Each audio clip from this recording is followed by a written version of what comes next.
આની મમ્મી અમ્મી હોય એમાં પેલા પોયરા બીજાના પોયરા જો કે મોટી મમ્મી કોણ નહીં ઠાપલાટે એની પોયરા મોટી મમ્મી ડેન્જર મમ્મી ડર આ મમ્મી મમ્મી થઈને પણ આપણા પેલા પોયરા માટે એવું નહીં કરવાનું આ ઘણા હોય હું તો કહું ઘણા તો હું કરે હું એક જગ્યાએ ગયો ને એક દિવસે તો આમ 2-3 રૂમ કે નહીં તો બધા 3 ભાઈ સાથે રહે એટલે મેં કીધું કે આમ મેં કીધું આ ભાઈ છે કે પેલી બાજુમાં જોયા કરે પણ શેની છે બોલ્યો ને मैं करो बोले थे का ये ठीक है ना मेरे का मेरे मतलब टीका के खबर हम नहीं बोल अरे पर मैं ते बोले माने आ रही बोल यारी बोले नहीं बोले મને હવે એક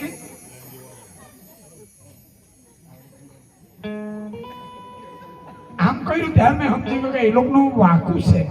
આ બે હાથે આ જો આ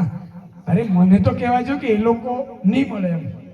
બરાબર આ ઘણી સાસુ બી એવી અત્યારે લગ્ન ચાલે એટલે આપણે કહીએ કે અમે ઘણી જગ્યાએ કહું એ બી કહી દઉં કદાચ નહીં સાંભળે કે વહુને હારું હોય ને બધા તો ખરી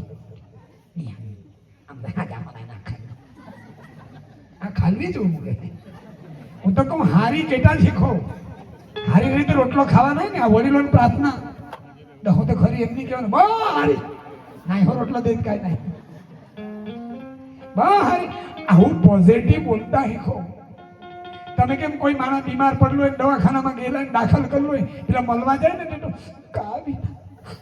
ક્યારો ખાવી ના તો ખબર પડતી મેં તો રડાઈ પડી એમ એટલે પેલું બાટલું ચડતું હોય ને ઉતરતું હોય ને એ ઉતરવાનું મન થઈ જાય આ બસ કોઈને કમરો જરા બીમાર હોય તો એને ઘણાને પૂછો તમે ખાલી એટલું જ પૂછવાનું માણસ જીવન જ એવું જીવે ને કે જિંદગી એને ભારી લાગે બોજ લાગે ની તો હસે ની તો એ રડે જીવન કેવું જીવે આજે લોકો બધા ડિપ્રેશનમાં જીવે પૈસા છે ઘરમાં પરિવાર છે જમીન જાયદાદ છે બધું રીતે પણ માણસ ખુશ નહીં મળે માણસ આનંદમાં નહીં મળે માણસ મોજમાં નહીં મળે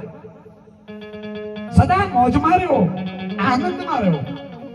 જે દુઃખ આવવાનું એને કોઈ રોકવાનું નહીં મળે તો મીરાના સબરીના જીવનમાં આવી જલારામ બાપાના જીવનમાં બી સહેલી પરીક્ષા પત્ની દાનમાં આપી દેવા પડી જો અનેક દુઃખો આવવાના તે તો આવવાના જ આપણે કરેલું છે એ તો આપણા ભાગ્યમાં આવવાનું જ અહીં આપણે નાચીને પૂરું કરવાનું છે ને એમાં પણ આ યુવાનો ના થાય ઘણાને એમ બી થાય નાચાયડા જ બહુ અરે હો કાફી ભીખ માંગના है तो बाहर बनना पड़ेगा हिंदी भी बोलना पड़ेगा બહુ જરૂરી જો ભાઈ મારે એક જગ્યાએ પ્રોગ્રામ હતો ને અહીંની વાત નહીં કરું અમારે બારોલિયામાં પ્રોગ્રામ હતો એટલે મને તો સવારે ફરિયાદ કરી